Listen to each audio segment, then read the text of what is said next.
Thank you, Kent. That happens often, that I get called Jack. My voice is exactly the same. And I was saying, when I answer the phone at my folks' house, it really messes people up quite a bit. Let me pray for a moment and just turn these comments to the Lord. Lord, thank you for allowing us to have this evening together and this mission together. You have said, let marriage be honored among all, and the marriage bed to be kept pure, the beautiful relationship you intend for that context to be honored. And that is in a culture that has confused and separated, divorced your good ideas of marriage and commitment, of sexuality and childbearing and child raising. And we aim to reintegrate those, but we can't do it without you. So bless this talk and what we do through this evening and to follow at Marriage Inc. in this community and beyond. In Christ's name I pray. Amen.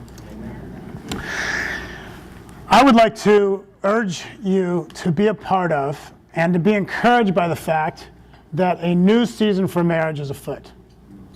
There are efforts like you are putting together here in this community, popping up all over the nation.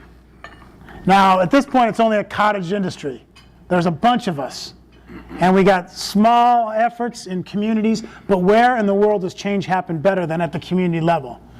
And some of the national leaders that have partnered in this cause, I have a number of friends sponsored by the Chick-fil-A Corporation, and they bring us together in hospitality, and then have regional as well as national marriage groups come, collaborate, learn, cast vision together, help one another. The Fireproof movie that you guys participated in and spread, that came to this group of marriage groups, and we all went out and fueled the fire. And it ended up, making tons of money, and more importantly, saving a whole lot of marriages. And I think there'll be more of those sorts of messages to come. So there's a new season of hope afoot. The young generation, I spoke to chapel this morning, and a number of kids came up and said, thanks for talking about marriage. Thanks for talking about relationships. People don't talk about this enough. We're kind of afraid to mention it. Less afraid on a Christian campus of this caliber. But even here, hey, no, put that off till you're 35. Get your life together. Travel to Europe. Start your own company. Have everything set. Be independent. Those are rotten criteria for marriage when you're supposed to be interdependent and be a team. So here on this campus, we're hoping that those students kind of fuel that flame, and you're doing it as well through the community. So I'm excited. There is evidence of progress even in my own home, even though sometimes our generation doesn't get it totally. And this story will knock me down a peg or two in your sights and my son up a little bit, but that's okay. A few years ago, our 16-year-old Keegan was 13. We just finished dinner. We're having a dialogue at the table. Colby, who goes to Wheaton, Stacy, and myself. Keegan has slipped out and is playing Legos on the dining room floor, or excuse me, the family room floor, just about 12 feet from us. Well, it's post-dinner conversation, which is supposed to get attention in the Kemp household. You're not supposed to just eat and run. But I am not exactly pulling off the best husband activity, and I pulled the newspaper, slide the sports page open, and I'm peeking at it under the table while Stacy's talking to me and Colby's participating. And she starts describing the eyes of this one woman at school, a brunette woman with blue eyes, and they stand out really in a beautiful way. And she's just saying how beautiful her eyes were that she saw her at school today. And I'm not really exactly plugged in, so I'm just kind of giving it the lowest common denominator male grunt. Try to hang in there with her and pretend like I'm participatory husband. And as she says, her eyes are so beautiful, and I just go, Keegan, in the other room, 13 years old, hears this, realizes his dad has just not seized the marital moment. And so he pipes up and says, Dad, husband tip number 1, now would be a great time to say, oh, honey, your eyes are so much more beautiful than hers.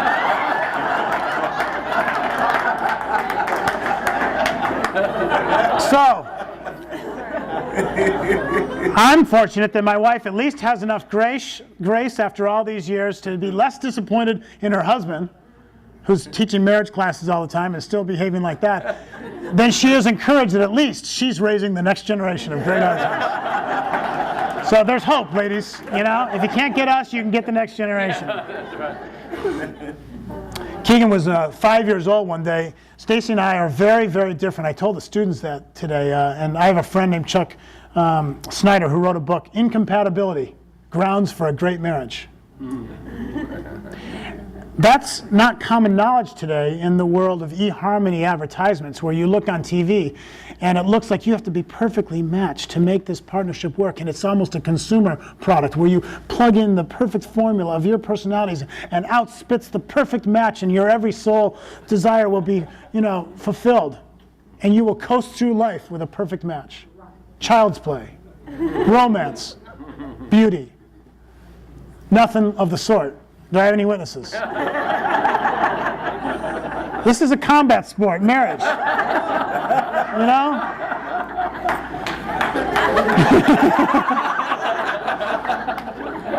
So, Stacy and I, who are super different, she's a dominant leader, and I'm a dominant leader. But that's where the similarities end. She is organized, she is disciplined, she is methodical, she follows rules, she stops at yellow lights. I speed up. I'm spontaneous and, creative and outgoing, and she's introverted. We're just different in every way. We see the world very differently, but we do have the same faith in Christ. We do believe in lifelong marriage, and we got that going for us, which is the anchor of it all. So we're having some dialogue, and I called it an argument. Stacy said, no, it was just a disagreement. We were just speaking differently. And Keegan heard this at 5 years old, the difference between dad and mom and the way they see things and kind of the tone of voice. He goes, Dad, you guys are too different to be married. 5 years old. I said, Keegan, we're married because we are different. Because we're different, we combine to make a great team. And we have God to glue us together. And then he says, well, I think with you guys, it's going to take crazy glue. 5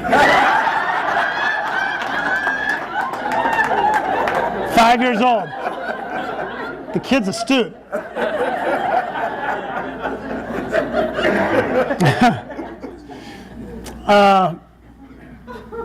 Today there is a crisis, and most of our nation does not face it. We look at the symptoms, and we focus on the symptoms. We see kids in jail. A huge proportion of African American young men in jail. Makes it very hard for the marriage institution to rise and grow and be what it needs to be for the community that really had the greatest family values in Reconstruction and fighting through slavery and all the rotten things our country's done. But there's a new era on us where it's sexual libertinism. The welfare state has made the dad unnecessary, and a woman does what she has to do to take care of her kids. And we sometimes look and point fingers and say it's the values. No, it's the system's values. But we need to change that. That's a crisis. The marketing and promotion of sex as an a la carte item, anywhere and everywhere except in marriage. And I don't think we have to go out there and have X-rated church services or anything, but we do need to talk about marriage. We need to honor it. We need to say sex is important. It's a central part of it.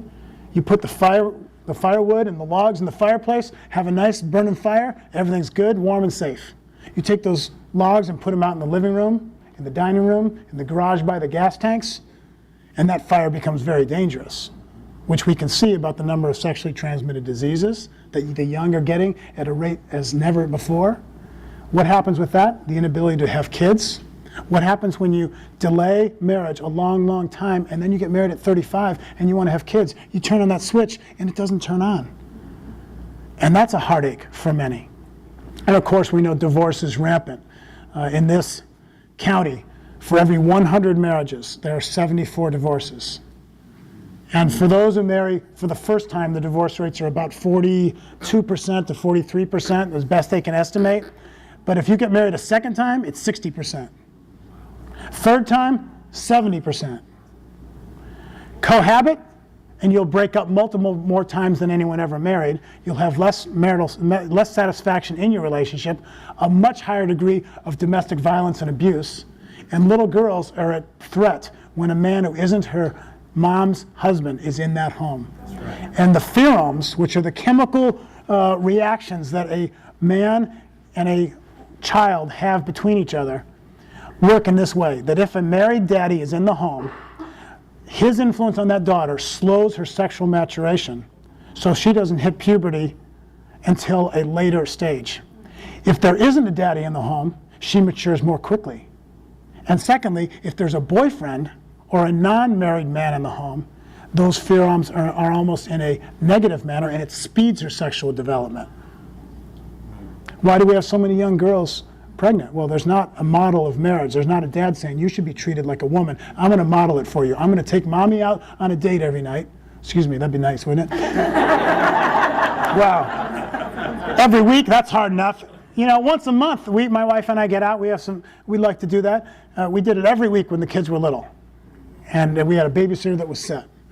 Then they became teenagers and our dating life slowed down a little bit. But we got to show them that we love each other, there's affection there, we go out for ourselves. And also, what if a dad dates his daughter and teaches her how a man treats a daughter? What's she then going to look for in a guy?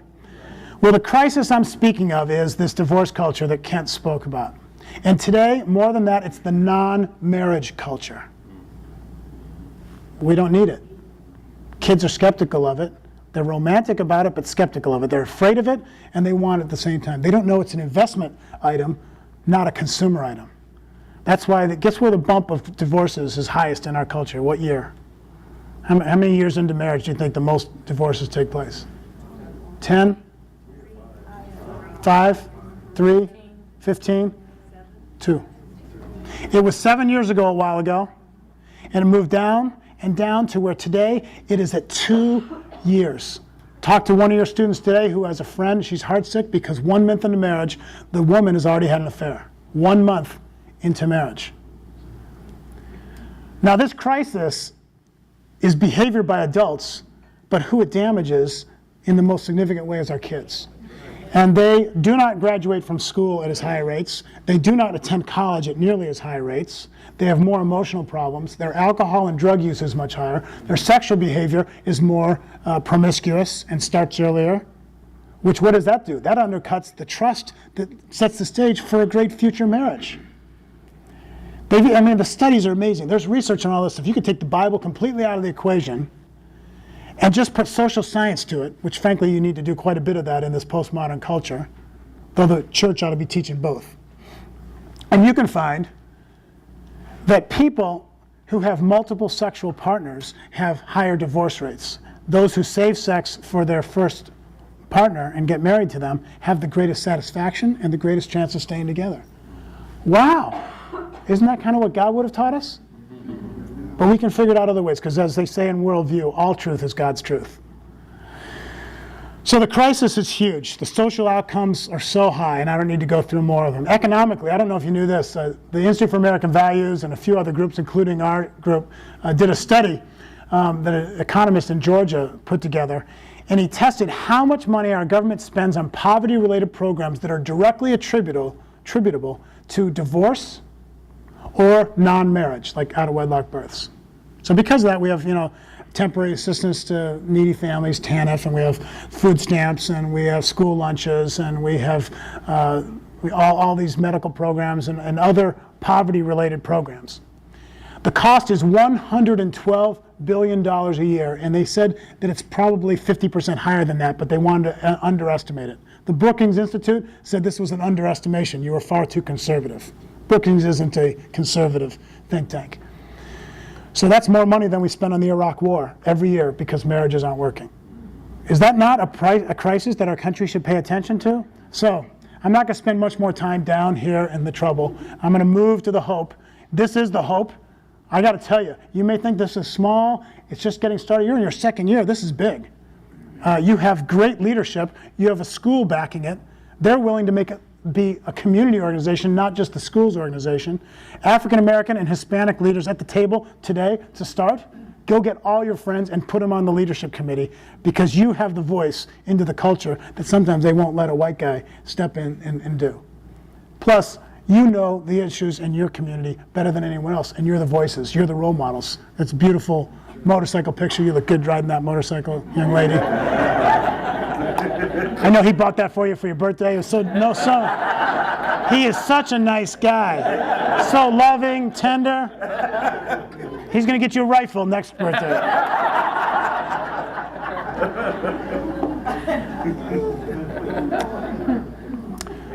The solution is not at the bottom of the falls. As critical as it is for us to bring mentors in the lives of damaged kids who don't have mommies and daddies, big brothers, big sisters, mentoring programs, whatever we can do to reach that hurting child is necessary. But if we fail to go above the waterfall that they fell off and go way upstream to where the river is diverting people down the rapids and off this Niagara Falls, if you will, and we stay at the bottom trying to solve the victim problems, the symptoms, we'll never turn the corner. So we got to play prevention.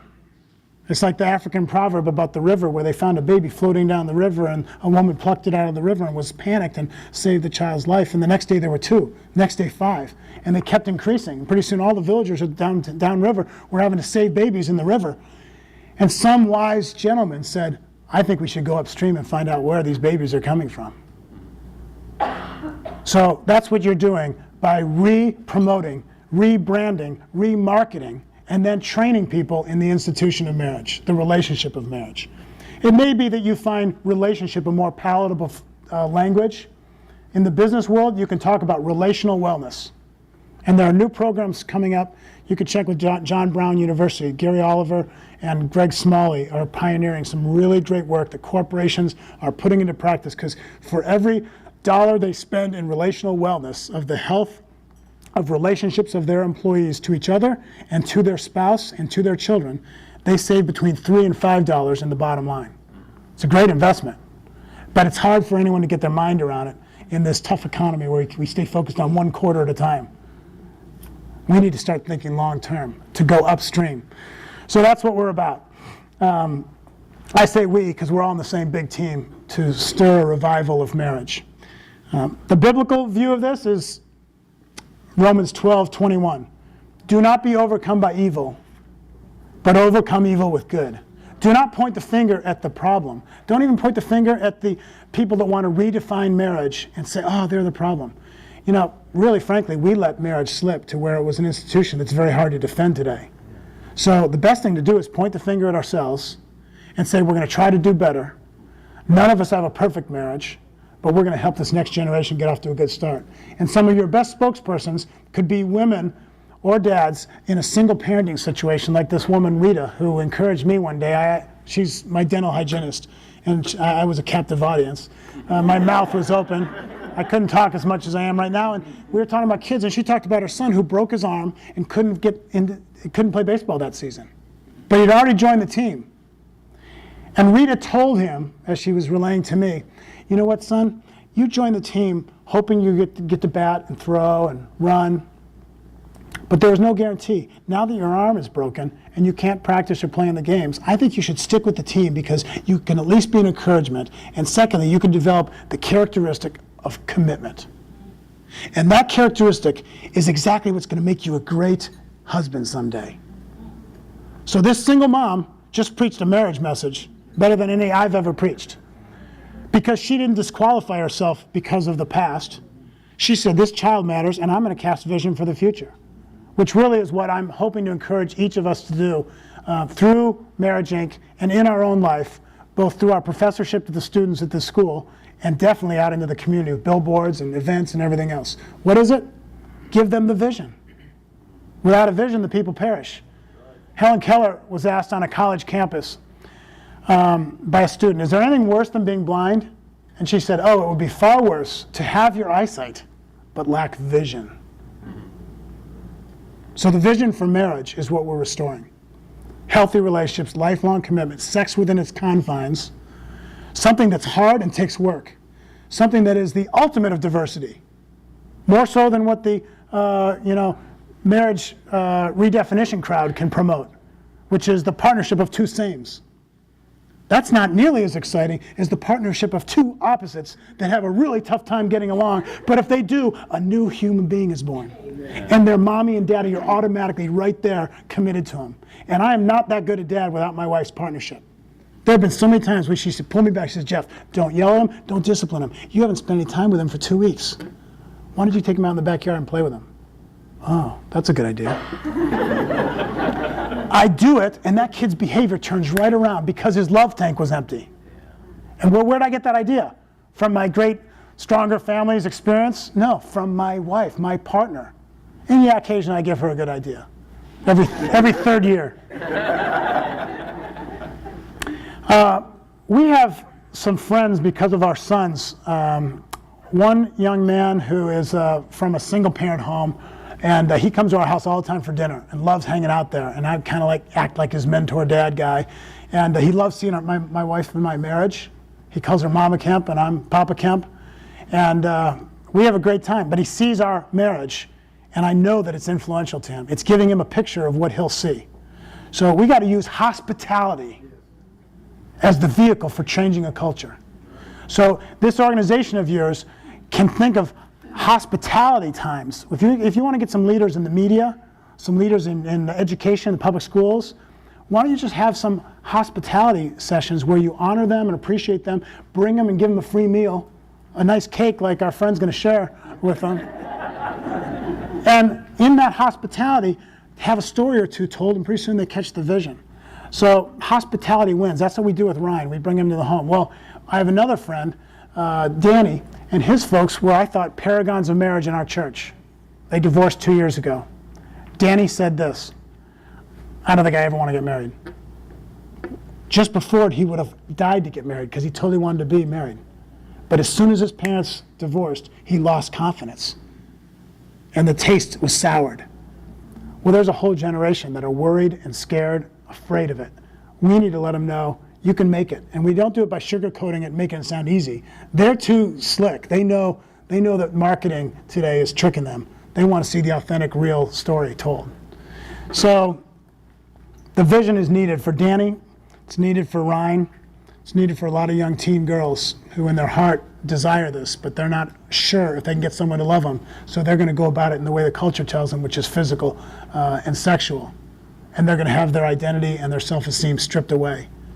And then when they do find a right guy, they don't have the strong self that can join him and be a partner, a helper, because they're stuck in a consumer mode. And that's quite a contrast, isn't it, between the consumer culture and the investment culture? This is the investment culture that you're in. I'm going to give you a couple pictures of Stronger Families, what we do, just as a sample of a group. I've been there for 16 years. We started off as a state policy group under that Focus on the Family umbrella to try to look at policy as a good or bad for marriage and family. After a while, I felt like I was hitting my head against the wall and only playing defense. And I'm an offensive guy. So I said, you know what? We got to shift the culture before we can get these laws to change. If you want the no-fault divorce laws changed, which came to us in 1972 in California, and were intended to have marriage counseling be mandatory before you could get a no-fault divorce, but they had no money to pay for the marriage counseling, so they took that part out of the bill, and they just passed a bill called no-fault divorce, where anyone unilaterally can go break their contract. Much easier to break than a cell phone contract or a direct TV contract, which is really where our attention is, on entertainment rather than relationships today. So we moved from that field of the policy realm, central and important as it is. There's new groups that took over that role, and we said, gosh, we got to shift the culture. Let's get into culture change. And we find ourselves today as a marriage movement group for the whole Northwest, and because we're reaching out to provide seminars for military families to hold their marriages together under 1, 2, and 3 brutal deployments, when many of them were reserve and guardists who never even expected to go away for more than 1 weekend a month. And now they're away for a year, back for a year, away for a year, back for a year. And what's their emotions like? They're not even connected to each other for the first 3 months back or the last month before they leave, because they got to prepare to change, to go away. So here's our vision. It's healthy marriages. The word healthy is helpful to the crowd that thinks sometimes women are in danger because of marriage, and it's true. There's too much abuse and violence. Far, far less in marriage than anywhere else, though. It is the safest environment for a woman and for children, but we can do better. Healthy marriages and strong families in every community. Well, we can't make it happen, but you can make it happen in this community, and we spread that through communities in the Northwest. We now are going to the virtual community of the military because they move all around. They've sacrificed so much, we think they shouldn't have to keep sacrificing when they come home by seeing their family break. We've been training pastors. Let me finish with the mission statement. It's kind of like yours, to fuel a grassroots movement to shift the culture around marriage using advocacy, resources, and training. So in that advocacy area, I have a radio show, and I just put a 1-minute spot on to encourage people about marriage and family each day. And we do interviews, and we'd love to do billboards. We're not quite as advanced as Beth yet. We haven't gotten there. And speaking and being someone who can get out there in the media, look for experts to get out there and send the message. We're starting to do online internet streaming and do a TV show online that you don't have to pay as much as you would to go run to real TV. But advocacy gives the vision, but it's got to point people somewhere. So you notice the website, if you get hope, you better give them help. So you drive them to the next level, which is resources. We do advocacy, resources, and training. We call that the art of strengthening marriage. So the resource level is go to our website and you'll learn best practices of research-based marriage help, and also best practices of faith-based research, as well as research-based help. And so we broker other people's stuff. We don't have to be the stars. We're just an all-star, team coach. And I think that's very much the approach you can take here. Bring many people's resources to bear on this community. The training part is we've been training leaders in Prepare and Rich. So over 900 pastors have been trained in how to do Prepare and Rich and really prepare couples for marriage. And we got that idea about community marriage initiatives years ago, and there are 45 of those in the Northwest. So we've helped sign 35 of those agreements. Here's the gist of it. The pastors, 70 or 150 or whatever in a community, as many as you can get, usually we get 60 or 80%. They'll sign this agreement, and it says, we will marry no couple before their time. They got that from Julio and Ernest Gallo. If you sell no wine before it's time. The gist of it is, you'll need to go through a 3-month preparation process, 4 counseling sessions, some say more, some say less. You'll have to take a pre-marriage inventory, like the Prepare and Rich or the Focus inventory. You'll find out a lot about yourselves in the dialogue that comes after that. And then we'll try to line you up with a mentor couple, and we'll urge you to come back to marriage enrichment because our church is going to be trying to do more and more things. So it's basically an agreement that we have high standards to help your marriage, and we as a church community are going to monopolize the market. So no matter what church you knock on and say, we want to get married in 2 weeks so we can get to Hawaii for this fun vacation we have planned, you say, oh, sorry, we have this policy to help you have a good marriage, not just a good wedding. And then they go to the next church. We couldn't marry over there. How about here? It's 3 months, and we really want to help you. We saw couples who went church to church until they finally, you're not like the rest of those churches, are you? And they said, yeah, we want to help you. And they went through it. So that's part of the dynamic you're raising. You do it in a nice way. You don't do it in a legalistic way. You're saying, it's too important. We want to help you. And there may be an instance where a couple, they've already been having sex. Maybe they have a child on the way. Hey, okay, I'll marry you, but you'll be with me for the next 6 months. And you're going to meet this couple who's your new mentor. And you're going to be going to dinner at their house. That's a gift. You can ask for that. That's your authority as the folks who are marrying them. In Clackamas, Oregon, one of the communities called Every Marriage Matters that started one of these groups on a budget of like $30,000 or $40,000, probably similar to this group, which is supported anonymously by just a small group of donors. They have a 21% drop in the divorce rate in 6 years. There's a group that is way ahead of any of us in Chattanooga, Tennessee, that had a brutal out-of-wedlock birth rate, divorce rate, and fatherless rate. And a businessman came to them and gave them a grant for $200,000 and said, I want to have an organization started that'll lower the divorce rate and get more dads in the lives of kids. Well, they hired a woman that was a PR director at a hospital and knew how to teach marriage courses, and she's a dynamo. And they built an organization that now has $1 million budget and has lowered the divorce rates in 9 years, 29%. Out-of-wedlock birth rates, 30%. Father involvement, way up. From the early days when they measured, like 40% thought that marriage preparation was important. Today, 85% think marriage preparation is important. They've changed hearts, they've changed minds. That's what you're aiming at. Now, Kent was very gracious and made you all feel happy. Good, no one's going to ask for money. I'm going to. If you're the one who doesn't have money to give, relax. Give your energy, give your recommendations, give your network, give your prayer. Introduce this group somewhere. Be a mentor couple. Join and say, yeah, Beth, I want to be a mentor couple. We'll help.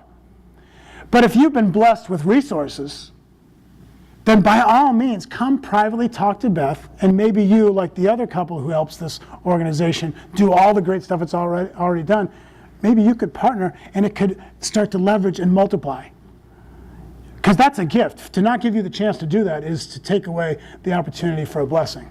Not just for you, but for the many you bless. So I urge you, come to Beth, come to Kent, and whatever you have in your arsenal, bring that to the table and help them really move this so that your community becomes the world's greatest place for marriage instead of a place where 74, out of every 100, 74 divorces for every 100 marriages. That's just not right. To kind of get closer to the end here, as your vision grows, you will have church sector leaders, you will have education sector leaders, you will have media sector leaders, you will have legal sector leaders, you will have business leaders, you'll have some judges, you'll look for some marketing people, maybe some entertainers and sports and other folks. But you get folks from all these corners of life, and guess what? Many of them already go to the churches. But when they step into the public square, they're not saying, oh, hi, I'm here as a Jesus guy. No, I'm here because I'm a media expert, and I think that we need to give kids some better messages on marriage, so I'm going to go crazy with these billboards. Let's get you on the radio show. Let's get some kids talking about what their dreams are for marriage. And judges could join. So start thinking about those sectors, and when you get all that together, you've got a community like Chattanooga that's really ready to change the culture around marriage for the many generations to come. So that's the vision here. Quickly, let me tell you what works in the marriage front. Number one, marriage preparation works. The research shows it. Couples who prepare are happier and divorce at lower rates. That's why we do the Community Marriage Initiative with all the clergy. You can get judges in on that too, justice of the peace. In some communities, they sign it as well. Number two, saving sex for marriage works. I told you the divorce rates are much worse for those who are active and promiscuous with multiple partners. Now, does God have grace and forgiveness? Of course, you got to have that message too. But there's real facts out there. Number three, don't imitate marriage. That means don't cohabit. Divorce rates are close to 50% as higher for cohabiting than for marriage after they finally get married. Abuse rates are higher. Violence on kids is higher in those situations, and their multiple breakups are higher than marriage. So what's it doing? Training them on how to bond and break, lose trust, never being able to bond for life. Cohabitation is really trashing our culture. The fourth thing that works is flat out commitment. That word that Rita told her son about. Perseverance. If the third year of marriage is really rotten, don't quit, because maybe by the fifth year it's going to be good again. And the research shows that marriages start at a level 10 satisfaction. I got this from Les Parrott, good old Olivet Nazarene graduate with 1 million dads and grandpas and everyone else who was here before him. He's one of my best friends. But when you're in the honeymoon year, if you haven't cohabited, by the way, if you cohabit, you use up the honeymoon year ahead of time. The minute you hit marriage, you hit real life and all the raw challenges, and you don't have a 10 on satisfaction scale. But the honeymoon couple has a 10 on a 10 scale for the first year or so. Then they have a baby, and it goes down. And then they have a bunch of kids, and they're busy and going in different directions. And the romance is kind of waning, and it goes down. And then it hits the bottom point, which is teenagers in the house. And then they start leaving, and satisfaction for couples who stay married starts going up. And then it goes up, and then somewhere in the 20, 22, 25 year range, it goes above 10. And it keeps going up. And the couple who's 40 years married says today marriage is better than it was in year 6 and year 10, because we didn't know back then what good was. Today we're bonded. We've been through hell together, and we stuck together. We know each other's personalities, and we're not changing each other anymore. She's not making fun of me, and I'm not mad at her. My wife, we just got there 5 years ago. I'm so much more happy right now.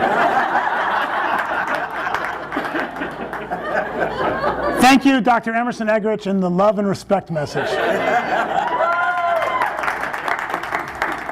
Now, that message is challenging to men too, because when your wife is bugging and nagging and being disrespectful to you, she's really just trying to have a great relationship. So I got to step back and say, what's her real desire? To bug the heck out of me? Make my life miserable? Or is it to have a great life with great kids and a good marriage? That's what it is. So I'm going to calm down a little bit and ask myself, maybe I haven't been loving her very well, which is why she's reacting so disrespectfully to me. So when you learn God's principles for you as an investor, you step back and examine yourself with a mirror rather than saying, oh, look what we learned in church about how wives should act, honey. Boy, is that a good message on husbanding. I think you should study this. Maybe get your small group to study this. I'm going to leave the book on your nightstand. Those are the books that get dusty. They will never get read. Commitment works. The University of Chicago, up the road, did a research study of 5,000 couples and found that of the couples who were deeply, deeply unhappy and divorce, 2/3 of them later on are still deeply, deeply unhappy. They trade one set of problems for another, and their kids get a whole new set of problems. So does society, because we just saw our primary institution crack once again. But for the people that stuck it out from deeply unhappy for 5 years and stayed married, over 2/3 of them were happy or very happy. Something about life and perseverance turns around. But we're an instant society, and we're giving up before we find the hope. So please be an encouraging voice. And the way to think of yourself is, we are a friend to our friends' marriages. I'm not a friend to the husband, and she's not a friend to the wife alone. Because you'll hear one side of the story, and you'll want to empathize with that woman and say, yeah, he is treating you pretty bad. I'm glad my husband doesn't do, oh, I feel sorry. What does that do? That sets the stage for her to get mad and bail. You need to be a friend to that couple and give them the full picture. Say, God can do it. I'll help you. We'll find some resources. We'll get over there with Beth. She'll help us. Skill training works, and a support system works. Mentoring and small groups. Did you know that if you're in a small group, your risk of divorce cuts in half, and your marriage satisfaction goes up 73% in the first year when couples get into a marriage group? That's pretty cool. That's why teamwork is so cool. That's why football is the best sport in the history of mankind.